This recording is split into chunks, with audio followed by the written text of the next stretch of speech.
2019 के मामले को लेकर आप क्या कहेंगे?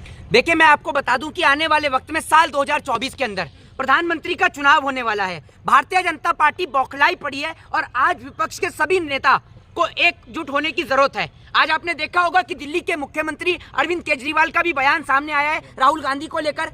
जिस तरीके से लगातार विपक्ष के ऊपर लगातार कार्रवाई हो रही है, कभी राहुल गांधी के ऊपर भारत जोड़ो को लेकर नोटिस आते हैं, कभी उनके ऊपर भारत जोड़ो के बीच में उनको यह कहा जाता है कि आप जो है वो देश में महामारी को फैला रहे हैं, कभी भारत जोड़ो खत्म हो जाने के बाद में पुलिस उनके घर पर आकर उनको नोटिस देती है। और अब साल 2019 के अंदर में जब चुनाव थे, मैं आपको बता दूं तो कर्नाटक के अंदर जो राहुल गांधी ने जो वहां पर बोले थे मोदी सरनेम को लेकर, उनको लेकर अब जो है गुजरात के अंदर उनको 2 साल की सजा सुना दी गई, जिसमें 30 दिन के लिए जो है राहुल गांधी को जो है वो समय दिया गया है। मैं आपको बता दूं जिस तरीके से देश के अंदर लोकतंत्र की धज्जियां उड़ाई जा रही हैं, राहुल गांधी जो विदेश में जाकर कह रहे हैं ना कि भारत देश का लोकतंत्र खतरे में है, बिल्कुल निश्चित तौर पर आज भारत देश का लोकतंत्र यानी भारत देश की डेमोक्रेसी खतरे में है।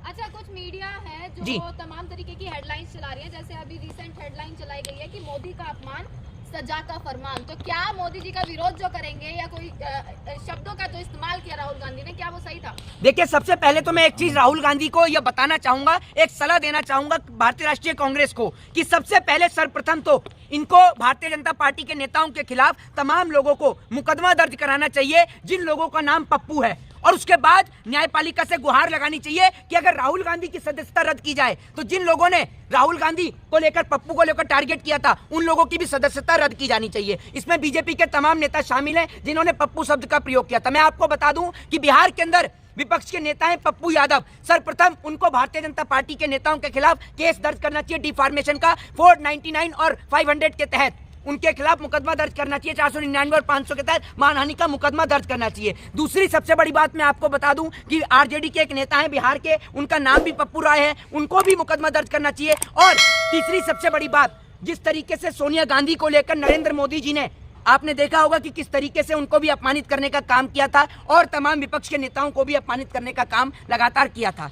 तो आज विपक्ष को भी उनके ऊपर केस करने की जरूरत है ताकि जनता के सामने चेहरा असली आना चाहिए। मतलब इनका भी 2024 का चुनाव आ रहा है तो आप ये कहेंगे कि मोदी जी जो है अब राहुल गांधी से डर रहे हैं क्या? अरे भैया, नरेंद्र मोदी जी विपक्ष से डर रहे हैं। अच्छा। राहुल गांधी के साथ साथ चाहे वो दिल्ली के उप मुख्यमंत्री मनीष सिसोदिया हो, चाहे फिर वो आपका बंगाल के नेता हो, चाहे फिर वो आपके तेजस्वी यादव बिहार के हो, चाहे लालू प्रसाद यादव हो, राबड़ी देवी हो बिहार के हो, या फिर वो तमाम कश्मीर से कन्याकुमारी तक सभी नेताओं से भाजपा बौखलाई पड़ी है। और जो ये बात कही गई थी ना कि इस देश में हिटलरशाही यानी डिक्टेटरशिप स्थापित की जाएगी, तो मुझे लगता है कि अब ये देश डिक्टेटरशिप की ओर अग्रसर हो चुका है, डिक्टेटरशिप की ओर आगे बढ़ चुका है। क्योंकि जिस तरीके से लगातार हर दिन एक विपक्ष के नेता को जेल के अंदर उठाकर बंद कर दिया जा रहा है, कभी किसी के घर पे सीबीआई आती है, कभी किसी के घर पे ईडी आती है, कभी किसी के घर पे आईबी, किसी के घर पे आईटी, तो किसी के घर पे इनकम टैक्स की रेड होती है। क्या भारतीय जनता पार्टी के नेता इतने दूध के धुले हैं कि उनके एक भी नेता के घर पर ना सीबीआई की, ना ईडी की, ना आईबी की, ना आईडी की, किसी की भी रेड नहीं होती है? लेकिन विपक्ष के सभी नेताओं के घरों पर रेड होती है। विपक्ष के सभी नेताओं के ऊपर आरोप साबित हो चाहे ना हो, उनको जेलों के अंदर उठाकर पहले ही बंद कर दिया जाता है। आप ये देखिए, लगातार पहले कांग्रेस पार्टी को नेशनल हेराल्ड के मुद्दे पर घेरा जाता था, फिर आपने देखा होगा इन्होंने टारगेट में बंगाल में अंदर ममता बनर्जी को ले लिया था। आपको मैं आज कुछ नामों को गिनाना चाहूंगा जो आज वो लोग बीजेपी के अंदर हैं।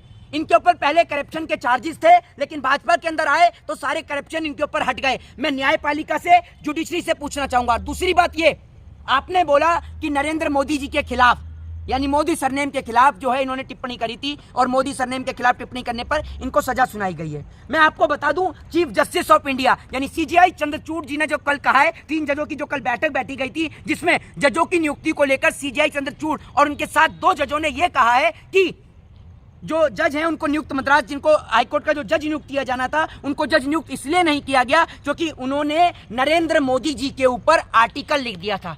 तो आपको लगता नहीं है कि कहीं ना कहीं इस देश के अंदर लोकतंत्र यानी देश की डेमोक्रेसी खतरे में है?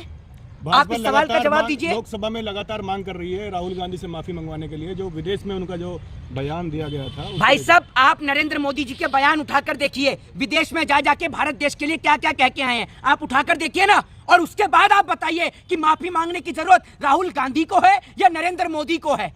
और दूसरी बात ये कि लगातार राहुल गांधी की देशभक्ति पर जो सवाल खड़े करे जाते हैं, अखिलेश यादव की देशभक्ति पर सवाल खड़े किए जाते हैं। एक बात आप मुझे बताइए, जिन्होंने जिन्हों के पूर्वजों ने इस देश के लिए अपना सर्वोच्च न्यौछावर कर दिया, आप उनसे उनकी देशभक्ति का प्रमाण मांगते हैं? आपको तो शर्म आनी चाहिए। Rajiv Gandhi liberation tiger of Tamil Eelam LTTE के द्वारा उनको उड़ा दिया गया था बम से, आपको पता होगा। इंदिरा गांधी, उनकी दादी, आपको पता ही है। अरे भैया, जिस राहुल गांधी को, जिन अखिलेश यादव को आप टारगेट करने का काम करते हैं ना, जिन तेजस्वी यादव को, आप लालू प्रसाद यादव को टारगेट करने का काम करते हैं, उन्होंने इस देश को कुछ दिया ही है, आपकी तरह लूटा नहीं है। आप तो सब कुछ बेचने में लग रहे हैं। रेलवे आपने बेचा, जहाज एयरपोर्ट आपने बेचे, MTNL BSNL आपने बेची। आपने अपने व्यापारी मित्रों पर ना CBI की रेड धरी, ना ED की, ना इनकम टैक्स की, ना ID की, ना IB की। आपने विपक्ष के नेताओं को, जिन्होंने अडानी के ऊपर JCB की मांग करी, आपने उनके ऊपर CBI की उनके ऊपर रेड कराई, IB की उनके ऊपर रेड कराई। एक बात का आप मुझे जवाब दीजिए, मुलायम सिंह यादव यानी अखिलेश यादव के पिताजी, जिनको धरती पुत्र कहा जाता है, उनका इस देश में क्या योगदान है आपको अच्छी तरीके से पता है। बहन जी मायावती, ठीक है, जिनको आप ये समझिए उत्तर प्रदेश की पूर्व मुख्यमंत्री रही हैं, सुबह उठ के अस्पताल में पहुंच जाती हैं, जब अस्पताल के कर्मचारी और डॉक्टर वहां पर नहीं होते तो उनसे सवाल और जवाब मांगती हैं। आपकी तरह देश को लूटने का काम नहीं किया इन लोगों ने, इस देश को कहीं ना कहीं कुछ ना कुछ दिया है। आपको बता दूं कि इस देश के अंदर भारतीय जवानों का उनके जब शहीद हो जाते थे, तो भारतीय जवानों की जो उनका शरीर है, पार्थिव शरीर जो है, वो घर पर नहीं आता था, तो उसको लाने का हक और अधिकार मुलायम सिंह यादव ने दिलवाया। जो आज आप यमुना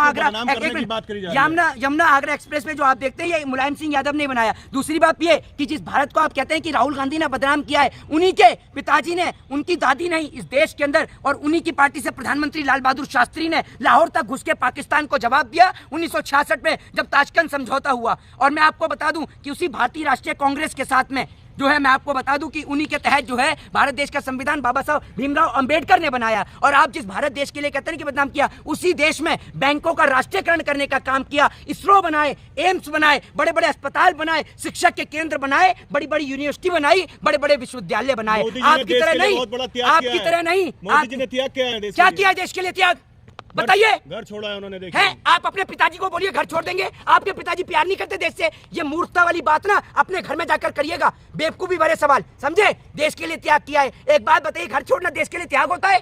क्या त्याग है, बताइए ना, क्या त्याग है? सेना के लिए लड़ाई लड़िए देश के लिए, सरहद पे खड़े होकर। बेवकूफी भरे राष्ट्रवाद की बात करते हैं वो, कौन से? अरे राष्ट्रवाद की बात करने से कुछ नहीं होता। राष्ट्रवाद के लिए आपने किया क्या, जरा ये बताइए ना आप मुझे, क्या किया है आपने राष्ट्र के लिए, क्या किया आपने? आज तक आप सर्जिकल स्ट्राइक कराई उन्होंने, 370 हटाई, देखिए। अरे मेरी बात सुन लीजिए, सर्जिकल स्ट्राइक कराई, 370 हटाई। पता है हमें, जो कश्मीर के अंदर जो कुछ गिने चुने कश्मीरी पंडित रह रहे थे ना, वो भी कश्मीर छोड़ के भाग गए। हमें पता है कैसे आपने आर्टिकल 370 को आपने हटाया। और आप जो राष्ट्रवाद की बात करते हैं ना, आज तक नरेंद्र मोदी अरुणाचल प्रदेश से चाइना के सैनिकों को नहीं हटा पाए। आपका फर्जी राष्ट्रवाद हमें अच्छी तरीके से पता है, तो हमें ना बताए अपने राष्ट्रवाद का पाठ। जय हिंद, जय भारत, वंदे मातरम।